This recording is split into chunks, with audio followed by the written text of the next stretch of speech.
화려함 이면에 숨겨진 추악한 민낯 한국 연예계를 혼탁하게 만든 인성 갑질 여배우들.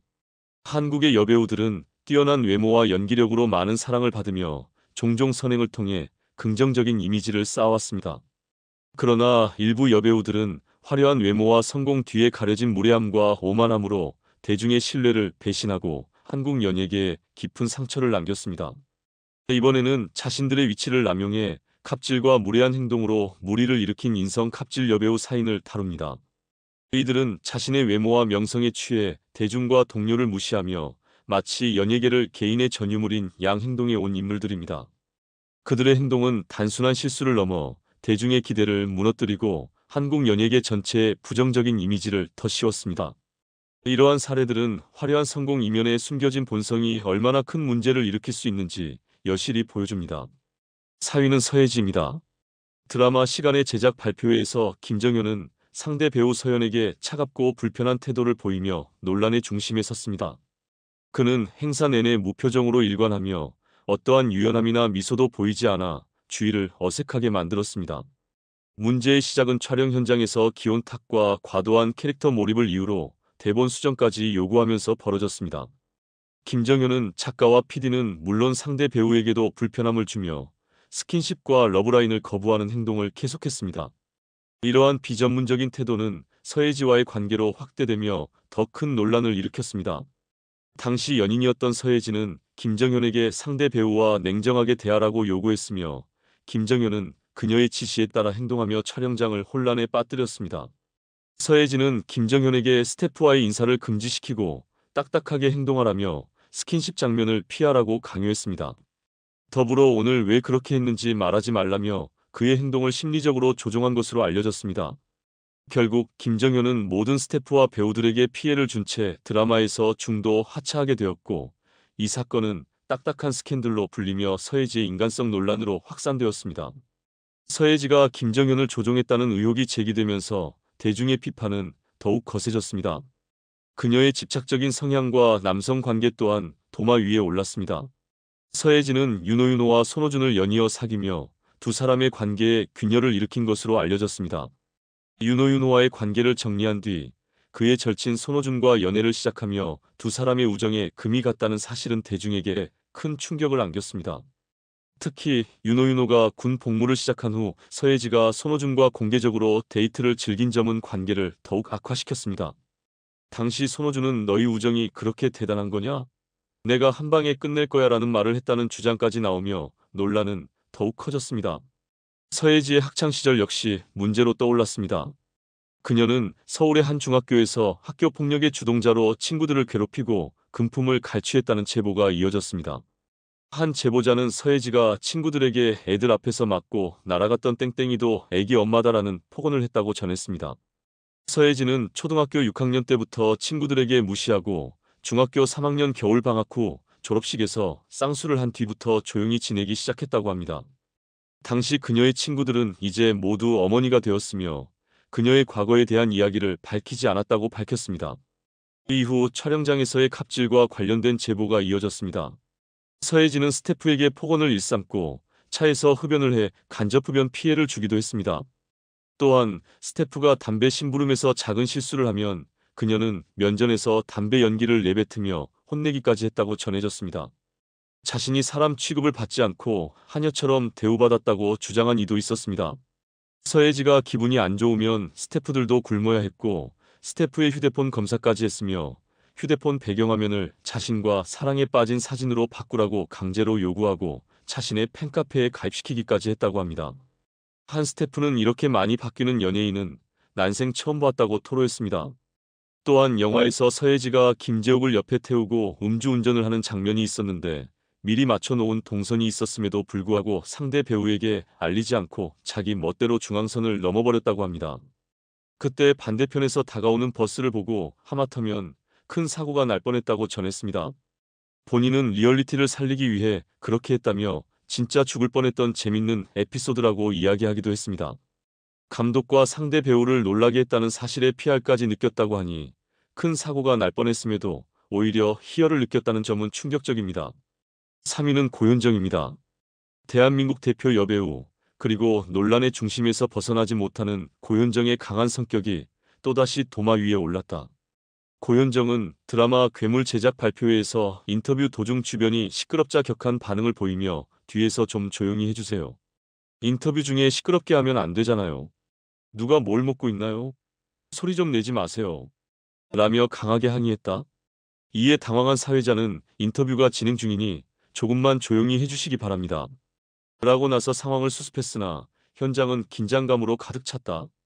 이 같은 돌발 행동은 고현정의 인터뷰 중만이 아니라 후배 배우의 발언 중에도 예외는 아니었다. 과거 드라마 여왕의 교실 제작 발표회에서는 후배 배우 최윤영이 자신의 경험담을 나누며 어린 배우들에게 배울 점이 많다고 느꼈습니다. 라고 말하자 고현정은 최윤영의 발언이 끝나기도 전에 이런 말이 나올 줄 알았습니다. 라며 즉각 지적했다. 이를 지켜보던 윤여정은 너 지금 뭐 하는 거니? 그러지 마. 라며 중재에 나섰으나 고현정은 멈추지 않고 사실 어린아이들에게 배울 점은 별로 없는 것 같아요. 우리가 가르쳐야 하는 거지. 라며 정면으로 반박했다. 나아가 애들은 애들입니다. 애들한테 배울 점이 많다고요? 어른들이 얼마나 정신없이 살고 있으면 그런 말을 하죠. 라는 발언으로 후배 배우를 곤란하게 만들었다. 결국 윤여정이 재차 말렸고 고현정은 그제야 발언을 멈췄다. 하지만 사회자가 고현정의 발언을 우문현답이라며 추켜세워 논란을 더욱 증폭시켰다. 이뿐만이 아니다. 2018년 드라마 리턴 촬영 당시에는 PD 주동민을 폭행하고 욕설을 퍼부었다는 소문이 퍼졌다. 이로 인해 고현정은 주연 자리에서 물러났고 교체되는 초유의 사태까지 벌어졌다. 당시 고현정은 오전 촬영은 안 한다거나 12시간 이상 촬영은 못한다는 식으로 자신의 기준을 앞세워 제작진과 갈등을 빚었다는 증언이 잇따랐다. 이 사건을 계기로 고현정의 과거 논란들도 다시 수면 위로 떠올랐다. 2010년 드라마 대물 촬영 당시 제작진이 연기톤 조정을 요청하자 고현정은 자신의 차량으로 돌아갔다. 당시 CP가 이를 설득하려고 차량 문을 열고 대화하려던 찰나 고현정은 차량을 출발시켰고 CP는 차량에 매달린 채 끌려가는 아찔한 상황이 벌어졌다. CP는 끝내 경찰 신고는 하지 않고 오히려 고현정을 달래기 위해 노력해야 했다는 충격적인 증언도 나왔다. 고현정은 자신의 이름을 딴 토크쇼 고쇼에서 평소 직설적이고 공격적인 화법으로 게스트들을 대했으며 지석진에게는 특히 무례에 가까운 태도를 보였다. 방송 초반부터 고현정은 지석진이 시상식에서 수상 소감을 말했던 일화를 언급하며 지석진 씨가 상을 받은 적이 있나요? 라고 물었고 이는 마치 그가 상 받을 자격이 없다는 듯한 뉘앙스를 풍겼다. 이어 고현정은 솔직히 말씀드리면 지석진 씨가 웃기다고 생각해 본 적은 별로 없어요. 여러분은 어떠셨나요? 라며 다른 MC들에게 동의를 구하며 비아냥거렸다. 이때 옆에 있던 김태원도 이 친구는 웃긴 사람이라기보다는 가수로 데뷔한 친구 아닙니까? 라며 고현정의 발언에 편승했고 고현정은 약간 특이한 분인데 오래 가시는 게 신기하네요. 라며 비꼬는 태도를 이어갔다. 지석진은 처음에는 짜증 섞인 웃음으로 분위기를 무마하려 했지만 이후로는 정면 반격을 시도했다. 다른 MC들이 고현정 씨 진행 어때요? 라고 묻자 지석진은 기사가 좀 부정적으로 나던데요. 라고 답하며 고현정의 게스트를 가르치려 드는 태도를 우회적으로 비판했다.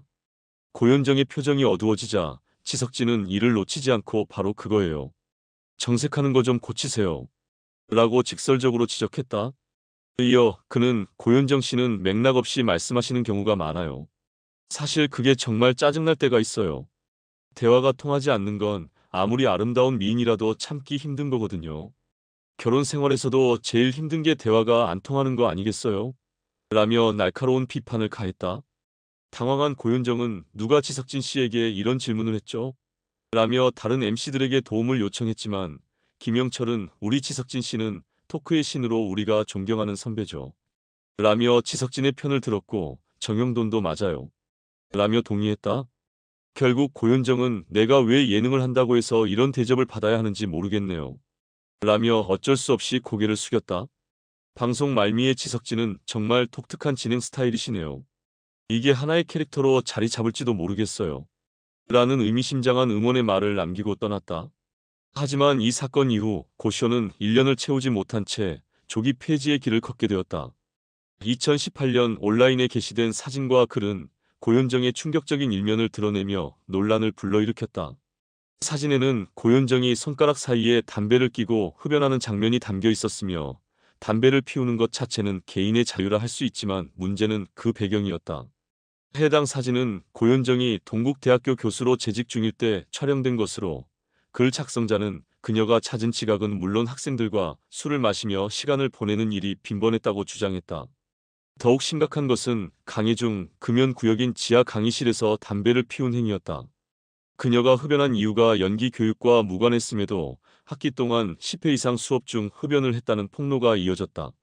이에 학부모들은 항해 전화를 걸었으나 고현정은 종강까지 흡연을 멈추지 않았고 이에 불만을 제기한 사람에게는 과대표가 그냥 무시하라는 반응을 보였다고 한다. 뿐만 아니라 고현정과 신세계 부회장 정용진과의 관계, 그리고 신세계 가문 내 갈등과 관련된 폭로는 연예계를 충격에 빠뜨렸다. 여러 루머가 퍼졌는데 그중 가장 유명한 이야기는 신세계 가문이 고현정을 따돌리기 위해 영어로만 대화했다는 내용이었다. 고현정이 이에 맞서 영어를 배우자 그들은 대화를 프랑스어로 전환했다는 일화도 널리 회자됐다. 고현정은 이 같은 주장에 대해 그분들이 그런 유치한 일을 할 분들이 아니다라고 반박했지만 시댁과의 관계가 원만했다고 보기는 어렵다. 예컨대 그녀가 명절날 피곤한 얼굴로 속옷조차 제대로 챙기지 못한 채 시댁 식구들을 맞이하는 모습이나 시어머니 이명애 회장이 과거 여자는 바닥에 엉덩이를 붙이고 앉으면 안 된다는 발언을 했던 사례들은 고현정의 시집살이가 순탄치 않았음을 간접적으로 드러낸다. 그런 가문에서 명문가도 아니고 학벌이 뛰어난 것도 아닌 그저 인기 연예인이었던 고현정이 아들 정용진과 결혼하려 했을 때 재벌가 중에서도 재벌가인 이명애 회장이 결혼을 반대했다는 소문이 파다했습니다. 시댁의 입장에서도 고현정의 언행이 늘 언론의 표적이 되다 보니 신세계 가문이 며느리 고현정이 아닌 고현정의 남편 정용진이나 고현정의 시어머니 이명이라는 식으로 가문이 언급되는 것을 불편해했다고 합니다. 결과적으로 고현정은 결혼 초기부터 시댁의 미운 털이 단단히 박힌 상태로 생활을 시작하게 됩니다. 9년 후 고현정과 신세계 가문 사이의 전통적인 원한은 풀리지 않았고 고현정은 이혼을 강요당하며 두 자녀를 만날 수 없게 되었습니다. 그 대신 그녀는 15억 원의 현금과 인사동의 스타벅스 지점 하나를 받게 되었습니다. 또한 스트레스 탓인지 고현정은 한동안 신의염을 앓으며 병원을 자주 찾았다고 전해집니다. 2위는 구혜선입니다. 구혜선은 허언증의 위험성을 단적으로 보여주는 사례로 자주 언급되는 인물입니다. 과거 한 사극 촬영 당시 그녀가 서클렌즈를 착용하고 연기했던 일이 논란이 됐습니다. 역사적 사실과 고증이 중요한 장르에서 서클렌즈는 명백히 부적합한 요소였음에도 구혜선은 자신이 착용한 렌즈가 서클렌즈가 아닌 시력 교정을 위한 보안렌즈라고 주장했습니다. 그러나 문제는 그러한 렌즈가 실제로 존재하지 않는다는 사실입니다. 이 터무니없는 주장조차도 그녀의 허언 행각의 시작에 불과했습니다. 과거 머리 부상을 입었을 때 그녀는 검사 결과 내 우뇌가 다른 사람의 거의 2배 크기로 나타났다. 그래서 내 예술적 재능이 뛰어난 것 같다라는 황당한 주장을 내놓았습니다. 심지어 예술고등학교 입시와 관련해서는 유화 그림 때문에 시험에서 떨어졌다고 말했지만 정작 해당 시험에서는 유화를 그리지 않았으며 그녀가 떨어진 이유도 사실과 전혀 다른 것으로 드러났습니다. 구혜선의 허언 논란은 그녀와 안재현의 이혼 과정에서도 더욱 큰 논란으로 번졌습니다. 이혼 과정에서 그녀는 안재현의 이미지를 실추시키기 위해 두 사람 간의 카카오톡 대화를 일방적으로 캡처해 SNS에 공개하며 그가 외도를 했다고 주장했습니다. 이 폭로로 인해 안재현은 대중의 거센 비난을 받았지만 디지털 포렌식 조사 결과 이들의 대화는 단순한 감정 싸움과 화해를 반복하는 내용이었으며 외도와 관련된 증거는 전혀 나오지 않았습니다. 결국 이혼은 성격 차이라는 결론으로 마무리되었으나 구혜선은 이를 인정하지 않고 모든 책임을 안재현에게 떠넘겼습니다. 그녀는 그를 국민 역적으로 몰아가는 데 앞장섰고 이로 인해 안재현은 무려 2년간 대중 앞에 모습을 드러내지 못하는 상황에 처했습니다. 반면 구혜선은 방송 활동을 꾸준히 이어갔으며 한 방송에서는 자신이 연애 중임을 밝히며 세상엔 남자가 절반이고 널린 게 남자라는 발언을 하며 웃음을 보였습니다. 그러나 얼마 지나지 않아 그녀는 사실 연애 중이 아니다라고 말하며 자신의 말을 뒤집었습니다. 이로 인해 구혜선의 발언은 더 이상 신뢰하기 어려운 수준에 이르렀습니다. 결국 구에서는 허언과 무책임한 주장들로 대중의 신뢰를 잃었고 그녀의 말과 행동은 연예계에서 논란의 중심에 서게 된 주된 이유로 꼽히고 있습니다. 1위는 신은경입니다. 신은경은 악역 연기의 대표 주자로 손꼽히지만 그녀의 이름은 종종 연기와 무관한 논란으로도 회자됩니다. 1996년 신은경은 무면허 음주뺑소니 사건을 일으켜 대중을 충격에 빠뜨렸습니다. 사건 당시 그녀는 법정에서 자신의 어려운 형편을 강조하며 눈물로 호소했고 심지어 실신하는 모습까지 보여주어 석방되었습니다. 이 드라마틱한 전개는 마치 그녀가 연기했던 악역 캐릭터를 떠올리게 했습니다. 하지만 진정한 반성의 모습은 찾아보기 힘들었습니다. 자숙기간 없이 곧바로 연예계에 복귀한 그녀는 2010년 또 다른 논란에 휩싸였습니다. 한 백화점에서 약 1억 1,130만 원 상당의 의류를 외상으로 구매한 뒤 연락을 끊은 사실이 드러난 것입니다. 미국에서 외상 결제를 승인한 직원은 끝내 돈을 회수하지 못해 해고되었고 신은경은 대출을 통해 일부 금액을 변제했다고 전해졌습니다. 문제가 확산되자 그녀는 해당 직원과 원만히 해결했다고 주장했지만 정작 피해자는 수천만 원의 빚을 어떻게 괜찮다고 말할 수 있겠냐며 분노를 표했습니다. 또한 신은경은 힐링캠프 출연 당시 뇌수종에 걸린 아들을 혼자 키웠다고 밝혔습니다. 하지만 실제로는 양육권만 보유한 채 아들을 고령의 시어머니에게 맡기고 8년간 단 한 번도 찾아가지 않았다는 폭로가 이어졌습니다. 심지어 시어머니는 양육비를 소속사에서 대신 받았으며 그것마저 부족해 귀금속까지 팔아가며 아이를 돌보았다고 밝혔습니다. 이에 대해 신은경은 반박했으나 전 매니저는 신은경의 주장은 모두 허위이며 시어머니의 말이 사실이라고 증언했습니다. 그는 신은경이 허언증을 가지고 있으며 자신의 발언이 곧 진실이 된다고 믿는 것 같다고 지적했습니다. 신은경은 과거 한 인터뷰에서 나는 모성애가 없는 사람이라며 키우는 6마리의 고양이를 자신의 아들보다 더 사랑한다고 공공연히 말했습니다. 이런 발언은 대중에게 큰 충격을 안겨주었으며 사과하지 않으면 또 다른 피해자가 생길 것이라는 모호한 주장까지 이어갔습니다. 이혼 후에도 그녀는 전 남편의 빚을 갚느라 고생했다며 어려움을 호소했지만 전 기획사, 시어머니, 전 남편의 지인들은 그녀의 주장이 사실이 아니라고 반박했습니다. 실제로 전 남편의 빚은 이미 해결된 상태였으며 신은경과 무관한 문제였습니다. 반면 신은경 본인은 3억 원의 채무와 9천만 원의 세금 체납 상태에서도 매년 2억 원에 달하는 금액을 해외여행에 사용하는 등 사치스러운 생활을 이어갔습니다.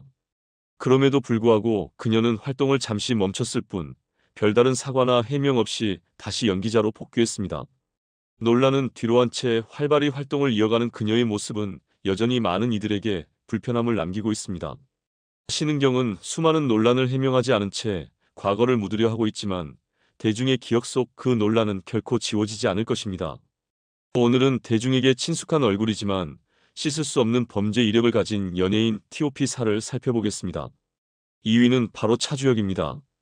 혼성 그룹 남영호학에서 열혈강호라는 예명으로 활동하며 배우로도 영역을 확장했던 차주혁은 타고난 재능과는 별개로 끊임없는 범죄로 얼룩진 삶을 살아왔습니다. 특히 90년대생들이 많이 거주했던 서초구 잠원동에서 그의 악명은 이미 널리 퍼져 있었다고 합니다.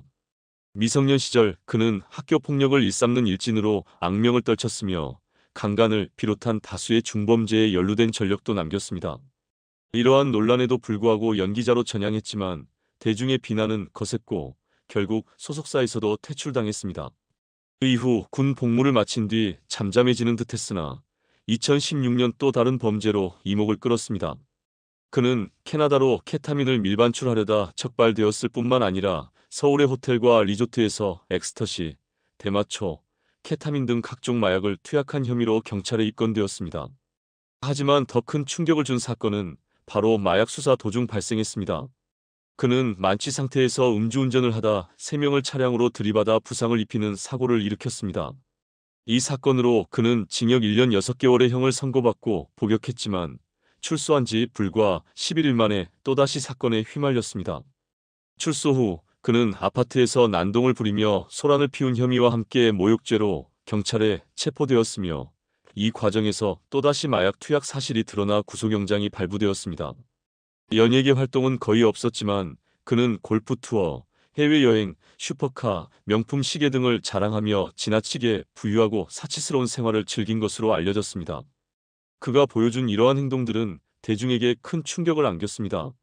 특히 그의 아버지가 조직폭력배와 관련이 있었다는 소문도 그의 호화로운 생활을 두고 더욱 설득력을 얻고 있는 상황입니다. 차주역의 행적은 재능과 끼만으로는 용서받을 수 없는 범죄의 무게를 보여주는 사례로, 그가 대중의 기억 속에 남은 이유는 더 이상 연예인이 아닌 범죄자의 이름으로 기록될 뿐입니다. 3위는 조영기입니다.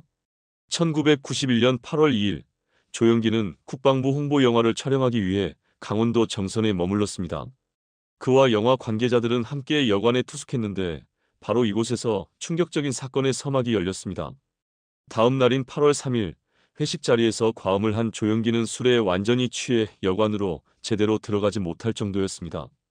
동료들이 간신히 그를 부축해 여관으로 데려갔지만 음주 상태는 가라앉지 않았습니다. 8월 4일 정오, 그는 여전히 술에서 깨어나지 않은 상태에서 소주 한 병 이상을 더 마신 뒤 운전을 강행했습니다. 그 과정에서 그는 32세의 나점래 씨를 차량으로 치는 사고를 냈습니다. 더 큰 문제는 사고 직후의 그의 행동이었습니다. 피해자가 살아있었을 가능성이 있음에도 불구하고 조영기는 즉각 신고하지 않았습니다. 그는 사고 현장에서 피해자를 약 12m 끌고 가 숲속에 유기한 뒤 아무 일 없다는 듯 차량으로 돌아와 도로 한복판에서 잠이 들어버렸습니다. 사건 발생 약 7시간 후 경찰에 의해 체포되었고, 그의 범죄는 음주운전과 뺑소니를 넘어 시신유기까지 이르렀습니다. 하지만 법원은 이를 과실치사로 판단해 징역 5년을 선고했으며, 살인죄에 가까운 중범죄에도 불구하고 죄질을 지나치게 가볍게 평가한 판결이었습니다. 사건의 심각성에도 불구하고 당시 언론은 이 사건을 충분히 조명하지 않았습니다. 인터넷이 활성화되지 않았던 시기였던 탓에 대중의 관심은 금세 사그라들었고, 조영기는 5년형을 선고받았음에도 2년도 채 되지 않아 1993년 3월 가석방으로 출소했습니다. 출소한 그는 불과 한 달 만에 방송 활동을 재개하며 엄마와 바다, 사랑을 그대 품 안에 같은 작품에 출연하는 뻔뻔함을 보였습니다. 심지어 음주운전으로 범죄를 저질렀던 그가 맥주 광고에 등장하는 아이러니한 상황까지 벌어졌습니다. 피해자와 유가족의 입장을 생각하면 기가 막힌 일이었지만, 그는 대중의 기억에서 사건이 잊히는 동안 활발히 방송에 얼굴을 내밀었습니다. 이러한 뻔뻔한 행보는 그야말로 도를 넘은 태도로 악마도 기절할 일이라는 말이 과장이 아닙니다. 21세기가 되어 인터넷이 보편화되자 사건의 전말이 다시 주목받기 시작했습니다. 2010년경 인터넷 커뮤니티에서 조영기를 킬러조라고 지칭하며 그가 한 방송에서 운전 관련 농담을 하는 장면이 짤로 퍼졌습니다. 이는 씻을 수 없는 그의 과거를 폭로하며 여론을 급속히 악화시켰고, 결국 그는 방송에서 사실상 퇴출당했습니다. 조영기는 방송에서 밀려난 뒤에도 반성과 사과는커녕 유튜브를 통해 활동을 이어가려 했으나 킬러조라는 별명을 의식한 듯 댓글창을 닫아놓고 활동했습니다. 그러나 여론의 무관심과 비난 속에 유튜브 운영마저 중단된 상태입니다. 현재 그는 과거 사건에 대해 어떠한 해명도 하지 않은 채 조용히 지내고 있으며 미국으로 이주했다는 소문까지 있었으나 2023년 4월 한국에 거주 중인 것으로 확인되었습니다. 24년간 대중 앞에서 활동하며 사건을 외면했던 그의 태도는 결국 자신에게 돌아왔습니다. 조영기는 단순히 과거의 잘못을 저질렀던 연예인이 아닌 사회적 책임감 없는 태도로 인해 대중의 신뢰를 잃어버린 대표적인 사례로 남게 되었습니다. 오늘 소개할 것은 추잡하고 불쾌한 행동으로 논란을 일으킨 여자 연예인 T.O.P.입니다. 2위는 서갑숙입니다. 서갑숙은 불륜을 공공연히 즐기며 대중의 충격과 분노를 일으킨 인물입니다. 그녀는 2명의 여자와 1명의 남자와의 불륜 관계를 공개적으로 자랑하며 그로 인해 논란의 중심에 서게 되었습니다. 그녀는 자서전을 출간하며 그 안에서 자신의 충격적인 개인사를 낱낱이 공개했습니다. 이 책은 단순히 그녀의 사생활을 엿보는 것을 넘어서 세간을 경악하게 만들었고 큰 파장을 일으켰습니다. 서갑숙은 자서전에서 불륜을 소프트한 에피소드라며 경박하게 다루었고, 남성과 여성을 넘나드는 복잡한 관계를 자세히 묘사했습니다. 특히 한 남자와 동성 친구와 함께한 9시간에 걸친 관계는 그 당시나 지금이나 그야말로 충격적이고 도덕적으로 논란의 여지가 컸습니다. 그녀의 자서전은 출간 직후 베스트셀러에 올라 140만 부 이상 팔렸으나 이는 결국 그녀의 방송 활동 중단을 초래하게 되었습니다. 그로 인해 서갑숙은 대중과 언론으로부터 비난과 질시를 받게 되었습니다. 자서전 출간 직후 그녀는 배우 노영국과 이혼했지만 이혼 사실을 숨기려 했고 책의 출간과 이혼 시점이 겹친 것에 대해 여전히 논란이 존재합니다. 서갑숙은 8년이 지난 후에야 그 당시의 선택에 대해 후회한다고 밝혔으며 다시 돌아가면 그런 일을 하지 않을 것이라며 아쉬움을 표현했습니다.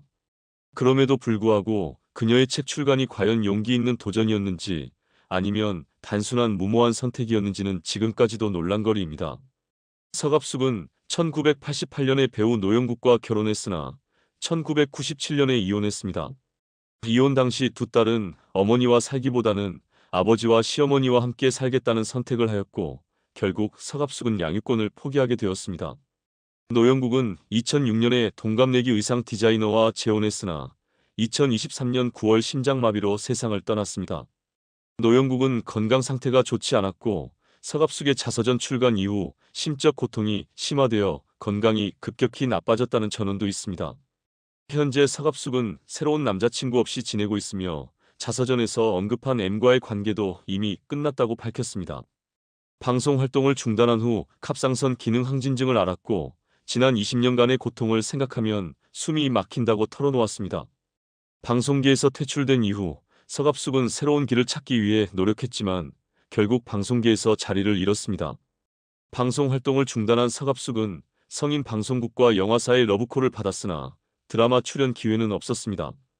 결국 경기도 남양주에서 고깃집을 열어 음식점 주인으로서 새로운 삶을 시작했습니다. 그녀는 방송 활동을 중단한 뒤 비난과 질시를 받으며 마음의 상처를 입었고 두 딸과 친정어머니와 함께 조용히 살았습니다. 그러나 세상과의 싸움이 점점 더 힘들어졌고 어린 딸들을 돌보는 일이 그녀에게 쉽지 않았다고 고백했습니다. 그로 인해 그녀의 딸 노희정은 어린 시절 동안 많은 어려움을 홀로 감당해야 했습니다. 1위는 3명 이상의 남성과의 관계를 부인하지 않았던 최영아입니다. 최영아는 YTN 기상캐스터로 방송 경력을 시작한 후 KBS 기상캐스터로 이름을 알리며 방송계에 자리 잡았습니다. 그리고 취집에 성공하면서 4년간의 짧은 방송 생활을 마감했지만 이후 삼원가든 회장의 아들인 SG다인필 박영식 대표와 결혼해 화려한 삶을 시작했습니다. 하지만 지나치게 사치스러운 소비와 방탕한 생활로 남편까지 감당할 수 없게 되었고 결국 남편은 협의 이혼을 요구하게 되었습니다. 그러나 최영아는 적은 이혼 합의금을 거부하며 이혼 소송을 강행했습니다. 소송이 진행되는 동안 남편은 집에서 우연히 CCTV 영상을 발견했고 그 영상에는 최영아가 집 거실 소파에서 3명의 남성과 불법적인 관계를 맺는 장면이 여러 차례 찍혀 있었습니다. 그중 2명은 호스트바 종업원, 나머지 1명은 유명한 후원자로 그 이름만 들어도 모든 사람이 알 수 있는 인물이었다는 사실은 사건을 더욱 충격적으로 만들었습니다. 이 영상은 남편이 유리한 위치에서 이혼을 진행하게 했고 장인이 지고 있던 1억 7천만 원의 빚을 대신 갚는 조건으로 최영아와 결별하게 되었습니다. 이혼 후 최영아는 인스타그램과 블로그를 통해 뷰티, 패션 관련 콘텐츠를 올리고 쇼핑몰을 운영하며 활동을 이어갔지만 그 화려한 외면 뒤에는 여전히 불안정한 사생활이 문제를 일으켰습니다. 그녀는 이후 배우 김선호와 만남을 시작했으나 김선호에게 자신의 이혼 사실을 숨기고 다가갔습니다. 김선호의 재력보다는 그의 외모에 집중해 관계를 이어갔으나 도덕적 기준을 완전히 무시한 그녀는 김선호와의 연애 중에도 여전히 호스트바 종업원들과의 만남을 지속했고 그 일을 알게 된 김선호는 결국 관계를 종료하기로 결심했습니다. 김선호가 이별을 고하자 최영아는 마치 계획이라도 된 듯 즉시 다른 남자와 새로운 관계를 시작했습니다. 그러나 김선호가 드라마 갯마을 차차차로 큰 인기를 얻고 방송과 광고에서 활약하자 최영아는 그에게 재결합을 요구하기 시작했습니다. 김선호가 이를 거부하자 최영아는 연애 초기에 김선호와 합의하에 태아를 포기한 사실을 폭로하며 협박을 시작했습니다. 처음에는 피해자처럼 행동하며 대중의 동정을 얻었고 이로 인해 김선호는 방송과 광고에서 하차해야 했습니다. 그러나 지인들의 증언과 과거에 주고받은 메시지들이 공개되면서 진실이 밝혀졌습니다. 김선호는 아이를 지키고 싶었으나 최영아가 이를 거부한 사실이 드러나면서 대중은 큰 충격